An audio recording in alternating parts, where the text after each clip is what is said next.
Coach, feeling ko dito, Coach, mababago ang inyong pananaw.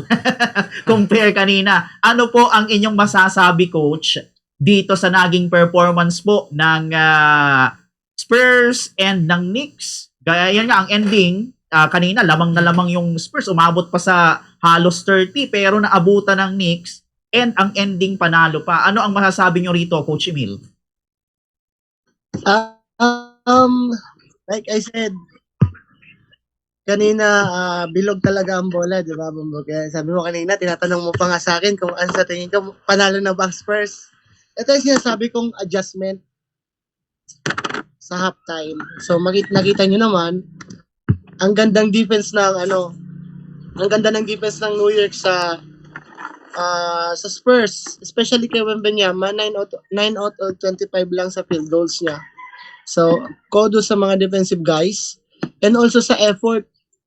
Kita niyo naman kung gaano ka-committed yung mga sa rotation, lalo na pag nag-help side, di ba? Pag help side, recover, help side, recover. Kita niyo naman. Sa tingin ko, deserve ng New York Knicks ang panalong ito. Kagaya na sabi ko kanina, pag nag-relax yung Spurs, matatalo pa sila. Yun na nga, natalo pa nga. Opo. Sa tingin nyo, Coach, ano yung factor? Bakit kaya nangyari ito? Ano ang maling nagawa ng Spurs? Bakit ito nangyari? Kasi kung iba-iba parang hahawakan na yun 29 points na lamang. Hahawakan na yun, yayakapin na yun Pero ano sa tingin nyo, Coach, yung pagkakamali dito ng Spurs? Sa tingin ko kasi parang kumalpa yung offense nila sa second half. Yun yung nakita kong problema. Sabi ko kanina nga, pag nag-relax sila sa second half, mamumroblema sila. Yun na nga, namroblema sila. Especially yung defense ng New York kay Wemby, which is sa field goals na nag-reflect nga, kita nyo naman, 9 out of 25 lang sa field goals. So napakaganda, ibig sabihin, hindi over 50% yung field goals ni Wemby sa larong ito. Good defense. And yung effort ng mga players, talagang palitan ng muka, palitan. Opo. Palitan yung muka talaga nila. Ganda ng laro. Okay po. Sa ito, Coach, bago ko ilipat kay Bombo Justin, sa sa Knicks, ano yung nakikita nyo, Coach, na factor? Bakit na ipanalo nila itong game sa kabila nung akala natin, parang ma-upset sila pero nanalo pa rin, Coach Emil?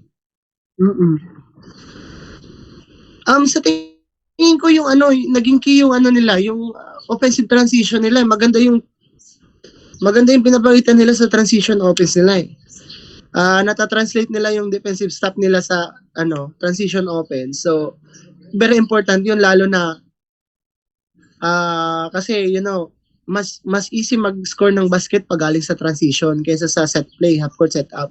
So sa tingin ko, ang ganda ng execution nila sa defensive nila. At the same time, maganda rin yung nata-translate nila yung defensive stop nila sa offense nila. So talaga magre-reflect talaga yun sa overall performance. At sa tingin ko yun yung naging kinila is yung conversion ng transition offense nila.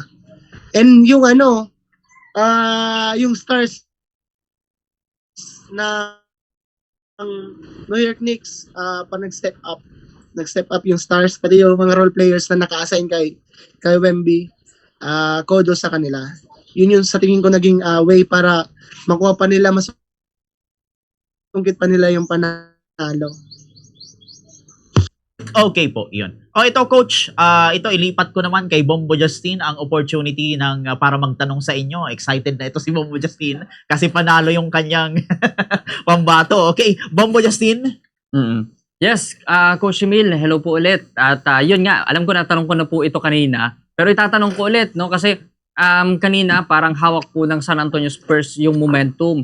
So, ang pinag-uusapan natin kanina, Coach, kung paano papatayin o paano po aapulahin ng New York Knicks etong momentum po ng San Antonio Spurs dito sa series, no? Hindi doon sa game. Pero dahil nanalo ngayon ng New York Knicks, ibig sabihin ba nito, Coach, yung momentum ngayon pabor na para sa New York Knicks sa mga remaining na laro po nila dito sa series na to, coach? Yeah, momentum. When I say momentum kasi yun na boost yun sa moral ng players eh. So kagaya ng shoot ang tira mo, shoot yan, may momentum ganyan. Sa tingin ko, masiship sa New York Knicks yung momentum. Lalo't na maganda yung nila, comeback nila. So sabi nga parang 30 point yung pinakamataas na lamang, di ba? So sa tingin ko, momentum shift tayo sa New York Knicks. Baka hanggang next game na lang to. Ewan ko lang. Baka may game 7 pa. Kagaya ng sabi ko, bilog ang bola, hindi tayo makakapagsabi ng tapos hanggat hindi pa natatapos yung game. Alam naman natin na yung Spurs, nakakapag-adjust din yan. Kagaya nung series nila sa OKC. Pero yung momentum, pag sinabi momentum, sa tingin ko nasa New York Knicks na ngayon, papunta next game. Pero ewanin natin, kasi home court din naman. Alam nyo naman, pag may advantage sa home court, minsan nagkakaroon talaga ng big factor yung crowd. So, depende pa rin sa magiging outcome ng next game. Yes, coach. Coach, I'm sure nakita mo yung last play kanina dito sa ball possession para dito sa New York Knicks. Kanina nakita natin parang sumugal na tumira sa 3-point area. Itong si Jalen Bronson, medyo malayo yun against pa kay Victor Wembanyama.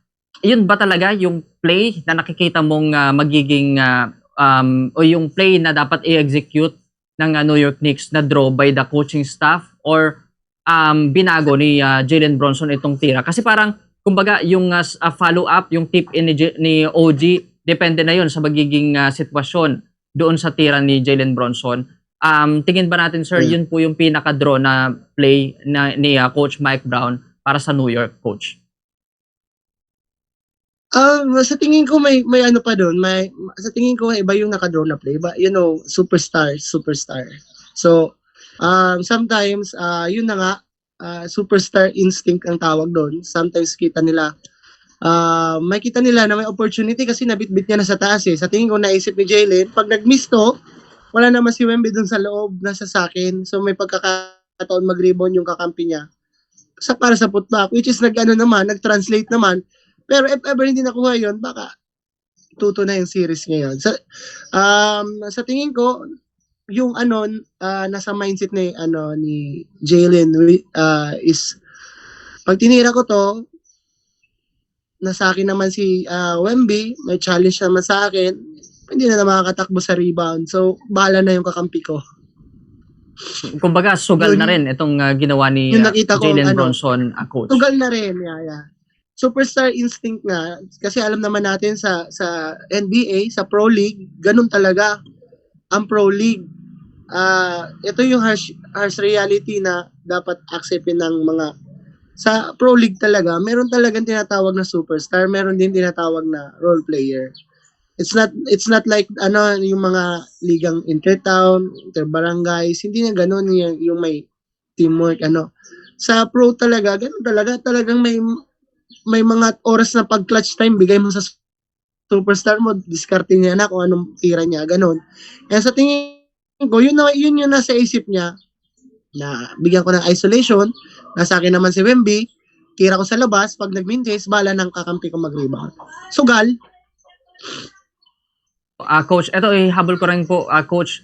Eto, yung San Antonio Spurs, nakita natin kanina na mayagpag sila. Halos lahat, kanina hawak nila yung momentum all throughout nung game.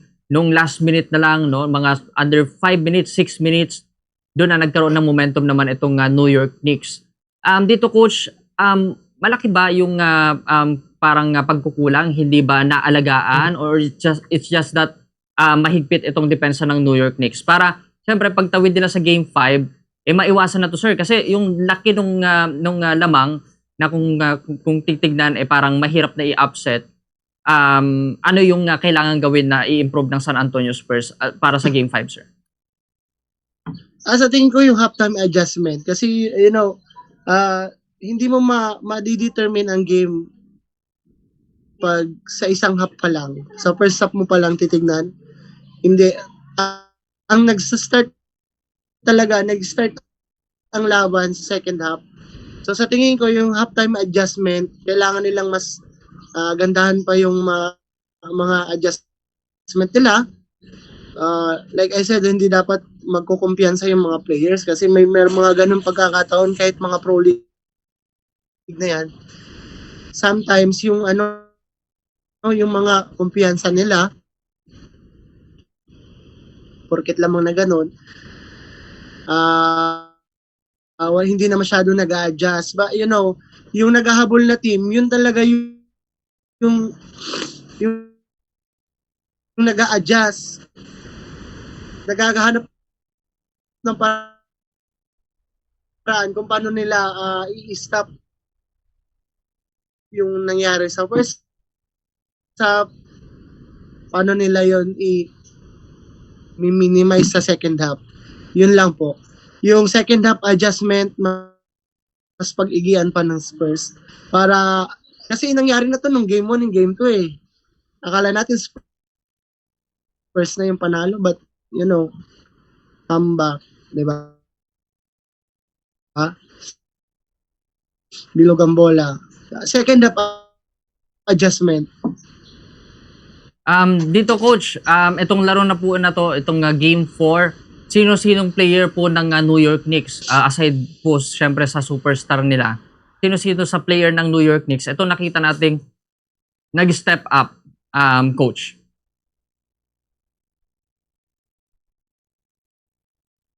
Okay, yun, nawala si coach. Pero yun, ang ganda ng laro mga kabombo. Sabi nga ni coach, bilog talaga ang bola. Yun mga kabombo, wala tayong magagawa dito kasi tulad nga nung nakaraan, lamang na yung Spurs. Diba, lamang na, halos 30 yun eh. Pero nahabol pa rin. Laro lang, sports lang mga kabombo. Pero yun nga, bawi na lang next game mga tingnan kabombo. natin. Ang feeling ko kasi talaga doon na nag-relax yung Spurs. Siguro sa isip-isip nila, 29 na.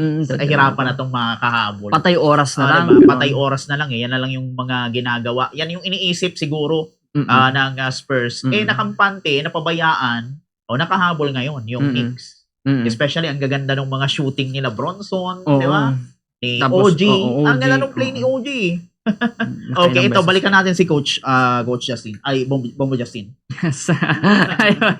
Ayun, Sir Mike, ayun, itanong ko lang po ulit. Dito po sa Game 4 na to, bukod syempre dito sa kanilang star player na si Jalen Bronson, aside from Karl Anthony Towns, OG, sino pa yung nakita natin mga player o mga key factor, mga role player, etong nag-step up dito po sa laro na to para limitahan syempre etong yun, nabanggit niyo po kanina, 9 out of 25 na field goal ni Victor Wembanyama, yung depensa, yung hustle. Sino-sino mga key player itong nakita natin para sa New York Knicks, coach?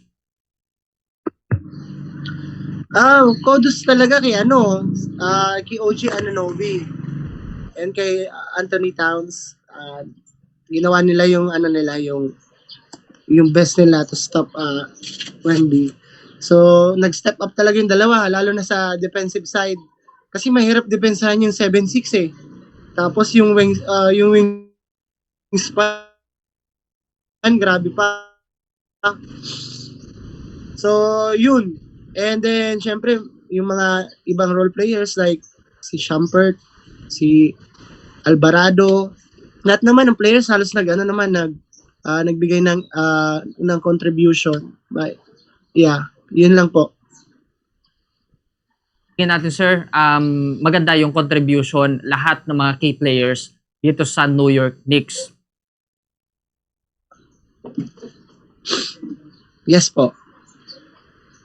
Sir, eto, close game lahat ng mga laro po dito mula game 1. Well, noong game 1 medyo may distance ng konti. Pero mula game 2 up to now, close game. Kung hindi isa, 4. Tapos ngayon, isa na naman po ang lamang. Sa game 5, sir, paano po yung kailangan gawin para mailayuman kahit papaano ng New York Knicks? Kasi all throughout nga ng game, nitong game 4, hawak ng San Antonio Spurs itong laro. Pero pagdating sa crunch time na lang talaga bumabawi ang New York Knicks. Pero tingin natin sir, kaya bang ma-maintain ng New York Knicks yung kanilang momentum magmula nung umpisa hanggang sa dulo sa Game 5 or kung ano man po yung pwede nilang gawin para hindi na kahit papaano makalapit itong San Antonio Spurs at tuluyan na makuha itong kampeonato sa Game 5, sir? Yeah, sa tingin ko isa pa sa malaking factor is the veterans present ng mga players sa New York Knicks. Kasi alam naman natin ang Spurs is a young team. So makikita mo naman nagre-reflect pagdating sa crunch time yung kalamangan ng pagiging veteran player. So alam naman natin na si Anunoby is from championship team na. Jalen Bronson ilang beses na nag-finals, padalawang beses niya na to isang beses nag-finals, but yung mga playoffs lang nila. Kita naman sa kabila yung mga veterans nila, halos yung nagagamit lang si Harrison Barnes lang eh. And the rest nasa bench na like Kelly Olynyk. So makikita mo rin talaga yung presence ng veterano. So yun yung isang nagiging factor na sa game nag-change ng momentum. Kasi makikita mo, 'di ba, ang ganda ng start. Tapos pagdating sa crunch time biglang magko-collapse. Nakakadagdag pa kasi doon yung pagiging yung tagal mo sa liga, yung experience mo, dun mo na madadala yon. And sa tingin ko, yung mga veterans leader ng Spurs like Kelly Olynyk, like Bismack Biyombo, sa tingin ko kailangan pa nila maging mas vocal pa kasi yun yung magiging factor talaga. Kailangan nila maging mas vocal pa sa mga sa mga juniors nila para mas maging strong sa crunch time yung young core ng Spurs. Yun lang po. Alright, thank you, Coach Emil. On my part, yung pang yun nga sinasabi ko na kailangan maging consistent sa effort kung ilin yung binigay mo sa first half, tas may gatan mo pa dapat sa second half. Para ma-secure niya na yung panalo kasi sayang kasi ang hirap kayo magpalamang ng 30 tapos biglang yun ka lang. So talagang malulow yung moral mo, So panalo yung moral mo, bad decision making sa loob ng court, pilit na tira, pilit na rebound, pilit na isolation, yun yung magiging result. Ang magiging result doon is yung frustration. Frustrate ka sa offense, frustrated ka sa defense, mawala ka sa laro. Mawala talaga yung momentum sa inyo. Alright, Coach Emil, maraming salamat po. On my part, yun lang naman po ang aking mga katanungan. Okay, balik sa akin, Coach. So ito, Coach, last na lang. Kung kayo, Coach, ang coach nitong Spurs, paanong treatment ang gagawin nyo nito sa Game 5, if ever? Siyempre, mag-start tayo sa practice. Siguradong hindi magiging madali yung mga next practice. Kasi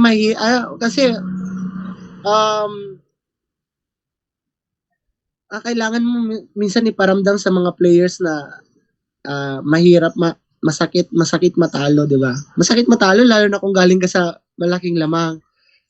Siyempre pagdating mo sa practice, pakita mo sa kanila, hindi naman babawian mo sila. Papakita mo sa kanila na dapat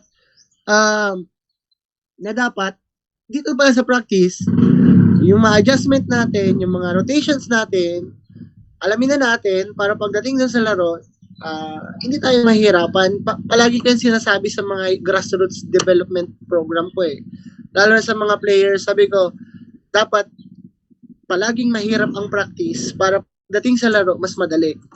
Pangit yung nagpipetics ka sa practice, pagdating sa laro, mas mahirap. Palagi ko sinasabi ngayon, nag-reflect yan kahit sa mga pro player, mag-reflect at magre-reflect yan. Yun lang. And also, yung adjustment namin talagang pagpaplanuhan ko kasamang mga coaches ko. Kasi may kanya-kanyang toka kasi sa NBA. Ito kasi ang pinagkaiba ng pro team sa mga yung mga liga lang na coaches. Kasi alam niyo naman, sa pro talaga may kanya-kanya. May defensive, may offensive coach, may skills trainer. So, pag-usapan, kailangan nilang pag-usapan para makapag-draw sila, makapag-create sila ng perfect game plan para sa next game. Kasi very crucial na next game wala, win or go home na sila. So, kung ayaw pa nilang mag-go home, kailangan talaga nilang pag-igihan sa practice at pag-igihan yung game plan nila. and also yung second half adjustment nila. Yun lang po, Bombokir.